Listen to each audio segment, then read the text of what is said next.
샬롬 샬롬 샬롬 샬롬 샬롬. 하나님 사랑합니다. 여러분 주 안에서 사랑합니다.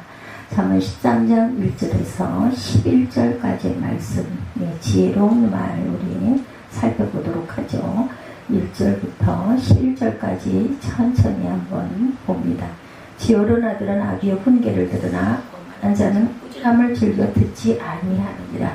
사람은 입의 열매로 인하여 공복을 누리거니와 마음이 괴사한 자는 감독을 당하느니라. 입을 지키는 자는 자기 생명을 보존하나 입술을 크게 벌리는 자에게는 멸망이 오느니라.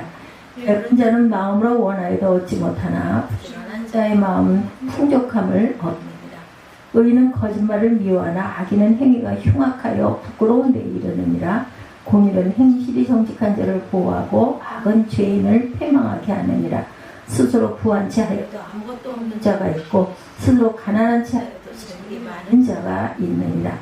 사람의 재물이 자기 생명의 속전일 수 있으나 가난한 자는 협박을 받을 일이 없느니라. 의인의 빛은 환하게 빛나고 악인의 등불은 꺼지느니라. 교만에서는 다툼만 일어날 뿐이라. 권면을 듣는 자는 지혜가 있느니라. 망령 때에 얻은 재물은 줄어들고 손으로 모은 것은 늘어가느니라. 이렇게 말씀하고 있어요. 우리는 정말 지혜로운 말을 많이 할 줄 알아야 되겠다. 남에게 상처 주지 않고 힘이 되는 말을 많이 할 줄 알아야 되겠죠. 지혜로운 말장이들이 되어야 합니다.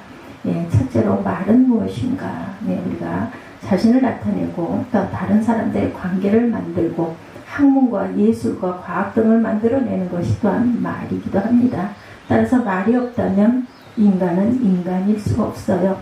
말을 할 줄 아는 존재는 사람밖에 없죠. 말의 기능이 이러하기 때문에 창조주 하나님의 최고의 선물 가운데 하나가 우리가 하고 있는 말입니다. 그리고 말은 가장 하나님을 닮은 것이기도 합니다. 왜냐하면 언어는 하나님의 가장 중요한 속성 가운데 하나이기 때문이다. 하나님께서 말씀으로 세상을 창조하셨어요. 그죠? 우주와 세상을 창조하셨습니다. 따라서 말씀으로 하나님을 알 수 있는 것처럼 말을 통해서 말하는 그 사람을 또한 알 수가 있습니다. 말이 그 말을 하는 사람을 나타내고 보여주기 때문입니다. 그래서 사람을 말 그릇이다 이렇게 말하기도 하죠. 말은 그 사람의 생각을 담은 그릇이고 사상과 감정을 표현하는 소리고 그의 행동을 이끌어가는 것이 되기 때문입니다. 따라서 어떤 사람을 알려면 그 사람의 말을 들으면 됩니다. 말 속에 그의 영혼의 뜻이, 생각이, 사상이 또한 과거와 현재와 미래가 들어있기도 하기 때문이다. 말하는 거 보면 저런 사람, 저 사람이 어떤 류의 사람이구나 우리 되게 짐작하지 않습니까? 근데 이 말에는 또한 힘이 있어요. 말이 그 사람 속에 나오는 것이지만 역으로 말이 그의 인생을 또한 이끌어가기 때문이다. 그래서 우리는 항상 긍정적인 말을 많이 해야 됩니다. 선한 말을 많이 해야 되고 희망적인 말을 많이 해야 되고 감사의 말이 입술에서 끊이지 않아야 된다라는 것. 어떤 목사님께서 말의 힘이라는 책에 놀랍게도 인생의 핸들은 말이다 이렇게 말씀하셨네요. 말하는 대로 인생은 돌아간다. 오른쪽이라고 말하면 인생은 오른쪽으로 가고 직진이라고 말하면 앞으로 향해 나간다. 이런 말씀을 하신 분이 계세요. 사람은 자신이 던진 말을 따라간다는 것입니다. 말을 앞세고 그 뒤를 따라가는 것이 인생이다.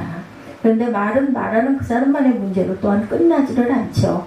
인생이 혼자 살아가는 것이 아니듯이 사람의 말 역시 혼자 하는 독백이나 마음의 묵상이 아니기 때문이다. 말은 상대방이나 듣는 사람에게 선악간의 영향을 미치게 됩니다. 그래서 문제일 수도 있다. 왜 그런가? 어떤 말은 생명을 살리고 아픔을 치유하고 성공을 또한 이끌어내고 희망을 주고 소망을 심어주죠. 인생을 행복하게 하는가 하면 어떤 말은 죽이고 아프고 실패로 몰아넣는 관계를 파괴해버리는 그러한 아주 독한 칼과 같다는 거죠. 한 사람의 인생을 끝내버리기도 한다는 것. 말의 힘은 이렇게 무섭다. 전문가들은 뇌는 부정적인 말에 더 민감하다고 말한다고 그러네요. 사람이 내는 긍정적인 언어보다 부정적인 언어에 민감하다. 아파서 그러지 않겠습니까? 그렇죠? 안 좋은 말, 저주의 말을 들으면 마음이 아프겠죠. 특히 거친 말은 감정을 주관하는 뇌의 번역계를 활성화시켜서 불안과 공격성을 자극한다고 합니다. 버클리 대학 메리엄 다이아몬드 박사는 부정적인 자극이란 메시지를 계속해서 접하면 두뇌의 미세한 인식의 차이가 발생해서 신체의 신호까지 나쁘게 바뀐다, 이렇게 지적을 합니다. 부정적인 말에 장시간 노출된 아이들은 학습 능력이 떨어지고 행동이 경망스럽고 성격이 차분하지 못하다고 그래요. 어른들도 마찬가지입니다. 아이들이 가장 그런 부분이 민감하고 어른도 마찬가지. 부정적인 말을 들으면 직업 능률이 떨어지고 실수가 잦아질 뿐 아니라 의사결정 능력이 떨어지고 원인을 알 수 없는 무기력증에 시달리게 된다고 하네요. 또한 말은 병의 원인이 되기도 한다고 합니다. 우리는 왜 아플까라는 책의 저자 데니얼 리더와 데이비드 코필드는 심리학과 정신분석학에 근거해서 병의 원인을 밝히는 과정에 언어가 몸에 직접적인 영향을 미친다는 것을 발견했다고 합니다. 인간관계에서 다툼이나 실망 등을 통해 경험하는 심리적인 충격이 실제 물리적인 충격과 같은 강도로 몸에 영향을 미친다는 거죠. 또 암과 같은 악성 질환에 시달리는 환자들의 사망 원인을 또한 추적해보면 치명적인 질환이 결정타게 되기도 하지만 부정적이고 절망적인 말들이 더 깊은 영향을 미친다는 것이 발견이 되었다고 합니다. 결국 말은 생명이 있고 힘이 있는 것, 그렇기 때문에 정말 지혜로운 말 중에 아름다운 말 그릇으로 살아가야 되겠다. 자신을 위하여 무엇보다 가족이나 주변 사람들을 위해서 우리는 긍정적인 말을 많이 하는 그런 말 그릇들이 되어야 합니다. 그렇다면 지혜로운 말쟁이가 되려면 어떻게 해야 할 것인가? 1절이죠. 지혜로운 아들은 아비의 훈계를 들으나 거만한 자는 꾸지람을 즐겨 듣지 아니하느니라. 놀랍게 본문은 말을 들으라는 것을 지혜라고 말하지 않고 잘 듣는 것이 지혜다, 이렇게 합니다. 지혜롭고 겸손한 아들은 아비의 훈계나 꾸지람을 잘 듣는 자다. 거만하고 어리석은 아들은 아버지의 꾸지람을 듣지 않습니다. 아버지는 오랜 경험과 사랑으로 교훈하기 때문에 아들은 그 꾸지람을 잘 들을 줄 알아야 된다. 아버지의 훈계를 들어 자신의 삶을 고치는 아들이 지혜로운 사람인데, 요즘에 젊은이들, 그렇죠, 그런 분들도 계시겠지만 남의 말을 잘 듣지 않죠. 여기는 오래전 경청이라는 책에도 잘 듣는 것이 결코 수동적인 행동이나 쉬운 일이 아니라는 것을 봤어요. 경청은 그냥 듣고 있는 것이 아니죠. 경청, 말하는 그 사람의 속 이야기, 그 속에 있는 감정, 그의 영혼의 소리까지 들어주고 반응해주는 일이고 작업이다, 사역이다, 이렇게 나타나 있습니다. 경청이라는 단어가. 그래서 오늘 본문의 말을 듣는 것으로부터 시작한다고 말하고 있어요. 지혜로운 아들은 아비의 훈계를 들으나 거만한 자는 꾸지람을 즐겨주지 아니하느니라. 사람은 입의 열매로 인하여 복록을 누리거니와 마음이 괴사한 자는 강포를 당하느니라. 입을 지키는 자는 자기의 생명을 보존하나 입술을 크게 벌리는 자에게는 멸망이 오느니라. 게으른 자는 마음으로 원하여도 얻지 못하나 부지런한 자의 마음은 풍족함을 얻느니라. 의인은 거짓말을 미워하나 악인은 행위가 흉악하여 부끄러운 데 이르느니라. 공의는 행실이 정직한 자를 보호하고 악은 죄인을 패망하게 하느니라. 스스로 부한 채 하여도 아무것도 없는 자가 있고 스스로 가난한 채 하여도 재물이 많은 자가 있느니라. 사람의 재물이 자기 생명의 속전일 수 있으나 가난한 자는 협박을 받을 일이 없느니라. 의인의 빛은 환하게 빛나고 악인의 등불은 꺼지느니라. 교만에서는 다툼만 일어날 뿐이라. 권면을 듣는 자는 지혜가 있느니라. 망령 때 얻은 재물은 줄어가고 손으로 모은 것은 늘어가느니라. 소망이 더욱이 이루어지면 그것이 마음을 상하게 하거니와 소원이 이루어지는 것은 생명나무라, 이렇게 말하고 있습니다. 말은 듣는 것부터 이렇게 시작을 하죠. 제가 그래서 다시 한번 읽어봤어요. 그러므로 말을 잘 하려면 잘 들어야 합니다. 그렇죠? 생명나무라고 말했어요. 우리가 어릴 때, 저는 특히 그 기억이 아주 또렷합니다. 영어를 배울 때 듣는 것부터 잘해야 한다고 생각을 했고, 그래서 교과서에 나오는 listen and repeat에 늘 충실했던 기억이 있어요. 들으니까 들리니까 이해력도 높아지고 더듬더듬 말도 하게 되더라는 거죠. 우리 언어, 그리고 대화도 마찬가지. 지혜로운 사람을 잘 듣는 사람이다.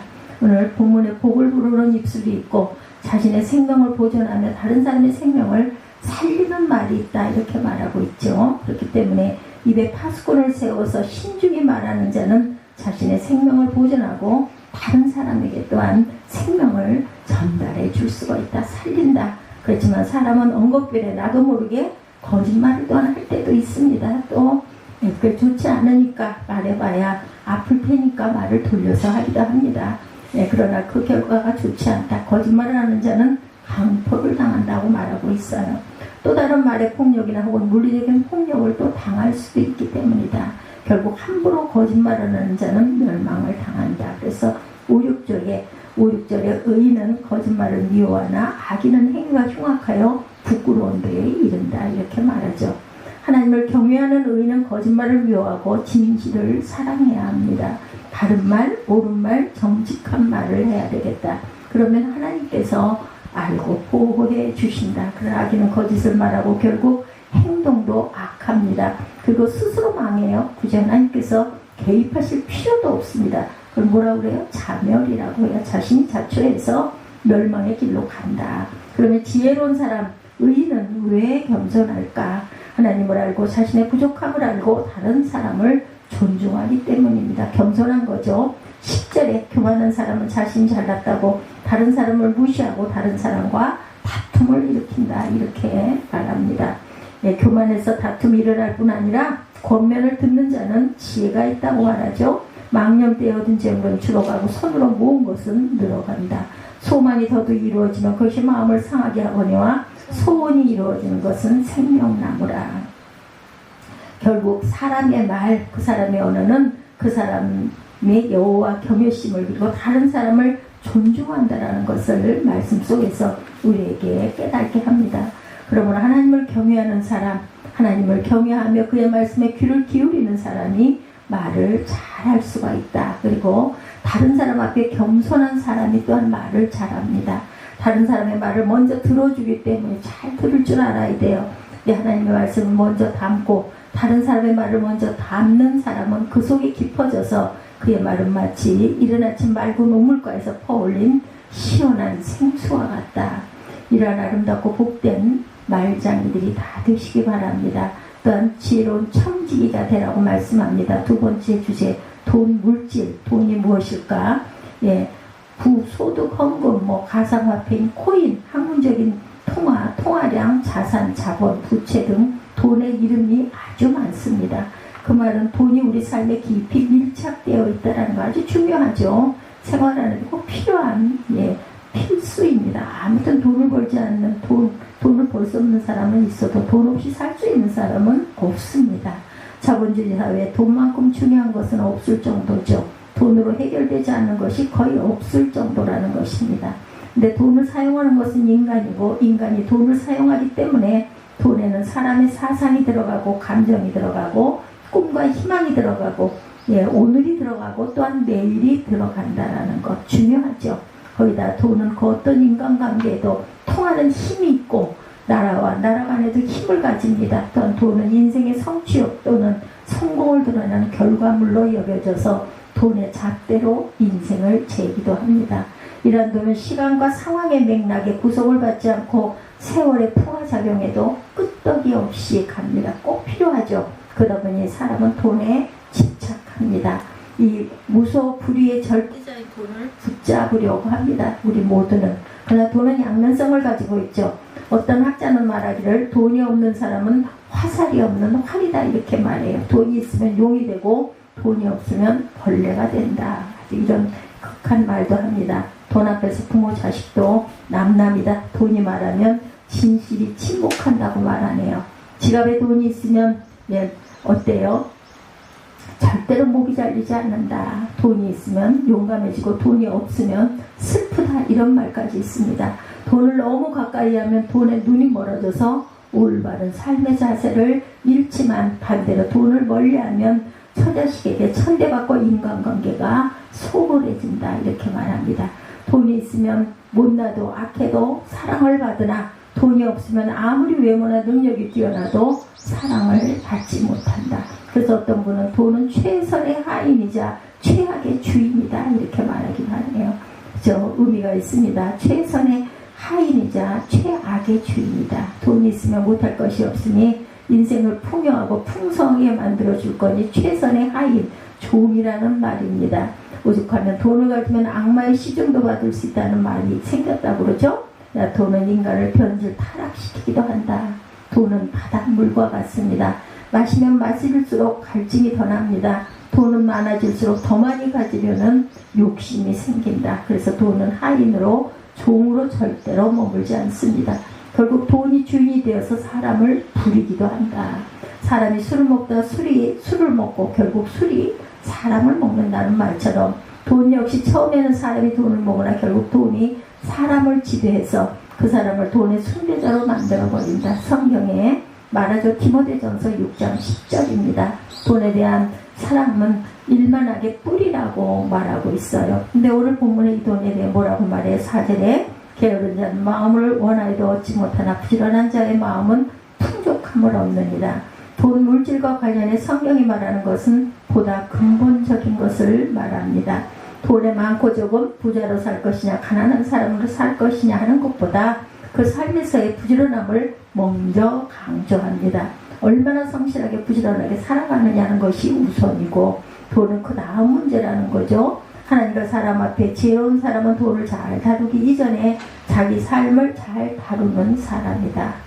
예, 어떤 그 천국 가신 자의 그 부친께서 개미와 배짱이에 나오는 배짱이셨다고 그래요. 더우면 덥다고 일하지 않고 추우면 춥다고 일하지 않고 낮이면 햇볕이 따가워서 일하기 싫고 밤에는 어두워서 일하기 싫어하는 이런 아주 일하기 싫은 게으른 분이셨던 것 같습니다. 그러다 오후 3시가 되면 집 밖으로 나가셔서 술 드시고 노래하고 장구 치고 꽹과리 치면서 놀다가 어두컴컴하면 남들 잘 시간이면 들어오셔서 집안 잔치 집안 난리를 일으키는 아주 좀 힘든 분이었네요. 그런 부친 때문에 낮에도 집에 있는 것과 낮잠 자는 것과 게으르다는 말이 가장 싫었다고 그래요. 1999년 처음 목사가 되신 후에 새벽 기도를 마치고 집에 가서 아침잠을 자거나 집에서 아침 식사를 해본 적이 거의 없는 아버지 때문에 아버지의 영향으로 새벽에 나와 저녁이 되면 들어가고 아내와 아이들에게 너무너무 소홀했던 것은 지금도 아주 용서받기 어려운 일이다. 이렇게 말씀하시는 분이 계시다고 합니다. 아무튼 잘 살았다는 것은 아니나 게으름이라는 것 문제라는 거죠. 게으름은 신앙의 적이자 인생의 적입니다. 내가 왜 이렇게 게을러졌을까 할 때는 다시 한번 벌떡 일어나야 되겠죠. 오늘 본문이 말하는 돈에 대한 두 번째 7절에 보면 스스로 부한 자여도 아무것도 없는 자가 있다라고 말해요. 돈 자랑, 물질 자랑을 하지 말라는 거죠. 지혜로운 사람은 돈을 자랑하지 않는다. 스스로 부한 자여도 아무것도 없는 자가 있고 스스로 가난한 자여도 재물이 많은 자가 있느니라 이렇게 말합니다. 그래서 항상 돈 자랑, 물질 자랑을 하는 사람은 아무것도 가진 것이 없다고 말한다는 거죠. 중의적인 표현입니다. 돈이 있어 자랑하는데도 아무것도 없다는 말은 그에게 돈은 있을지 모르나 돈 자랑하는 사람에게는 거룩한 인격, 주님을 닮은 영성, 다른 사람에 대한 배려, 섬김과 나눔이 없다는 뜻이고 무엇보다 그들이 자랑하는 물질을 하나님께서 빼앗아 버릴 수도 있다는 것 우리가 잊지 말아야 된다. 반대로 스스로 가난한 채 하여도 재물이 많은 자라는 말은 사람과 돈에 대하여 겸손한 것으로 돈이 파도처럼 왔다 갔다 하는 것임을 아는 사람이라는 것이고 돈을 가지고 있어도 그 돈이 자기 것이 아님을 안다라는 뜻이기도 합니다. 물론 재물이 있다고 다 나쁜 사람이고 재물이 없다고 무능한 것도 아닌데 돈에 대한 올바른 가치관을 가지고 사느냐가 중요하겠죠. 8절에 사람의 재물이 자기 생명의 속전일 수 있으나 가난한 자는 협박받을 일이 없다 이렇게 말하죠. 재물이 없는 자는 강도에게 위협받을 일이 없고 마음 편히 살 수 있으나 사고나 질병으로 위험에 처했을 때 제대로 또한 치료를 받을 수가 없다는 것, 또 불편한 생활을 해야 한다는 것, 그리고 사랑하고 또 필요로 하는 사람을 돕고 싶을 때 아무것도 할 수 없는 문제점을 또한 가지고 있습니다. 반대로 재물이 있으면 불의한 일이나 사고 때 자신을 지켜주는 것이 될 수도 있고 병이 났을 때 치료를 잘 받게 만들어주기도 하죠. 삶의 안정과 풍요와 편리를 누릴 수도 있다는 것. 그러나 그 재물은 의로운 재물이어야 합니다. 11절에 망령되어 얻은 재물은 줄어가고 손으로 모은 것은 늘어간다고 말해요. 악하거나 부정한 방법으로 모으는 재물은 터진 항아리에 본물 붓기와 같다. 남의 것을 빼앗으려 하거나 투기하고 이런 천금을 노리는 것, 부정한 방법으로 돈을 어디로 하는 것은 결코 모을 수 없는 것이라는 말씀을 하고 있습니다. 반대로 하나님을 모신 의인은 부지런해서 자신의 손으로 일하여 재물을 모읍니다. 하나님 이런 자를 부자로 만들어 주셔요. 나아가 하나님께서 기뻐하시는 부자는 다른 사람들에게 나눔과 베풀므로 기쁨과 평화를 주는 사람입니다. 즉 성경이 말하는 지혜로운 물질의 청지기는 나누고 베푸는 사람이다. 돈을 모으고 쌓기만 하는 사람이 아니라 돈의 저수지, 물질의 저장소가 아니라 돈과 물질을 흘려보내는 통로로 살아가야 한다. 따라서 물질의 지혜로운 청지기는 그 문이 늘 열려 있습니다. 하나님은 그런 사람을 기뻐하셔서 더 많은 것으로 채워주세요. 지혜로운 말그릇이자 청지기입니다. 말과 돈은 공통점을 가지고 있어요. 그것들은 자신을 사용하는 사람을 잘 보여주는 것들이다. 말을 들어보면 그 사람을 알 수가 있죠. 그는 배운 것이 없고 학교를 남들보다 덜 다녔는데도 말에 꼰세 있게 하는 사람들이 있어요. 그렇죠? 그런 분들은 인격의 깊이, 영성의 깊이가 남다른 분들이다. 반대로 많이 배우고 아주 유명한 대학을 나왔는데도 자주 쓰는 말들이 아주 거칠고 천박하고 함부로 말하고 막말하는 경우도 또한 있어요. 대개는 그렇지 않습니다. 그런데 그렇죠? 여러분의 말은 여러분의 얼굴이고 이름표이고 신앙 고백이 될 수 있다는 것 잊지 맙시다. 우리가 쓰는 단어나 표현하는 말이 우리 자신을 그대로 드러낸다라는 거죠. 돈 쓰는 것을 보면 그 사람을 알 수 있다고 그러죠. 연세도 많고 돈벌이도 없는데 다른 사람의 경조사에 늘 참여하고 다른 사람을 대접하고 어려운 사람 돕기에 먼저 나서는 분들이 많이 계시다고 그래요. 그들은 돈 쓰는 것을 통해서 신앙과 인격과 신앙 고백을 보여주는 분들이다. 우리가 돈을 쓰는 모습 역시 우리의 얼굴이고 이름표고 신앙 고백이라는 것을 잊지 마십시다.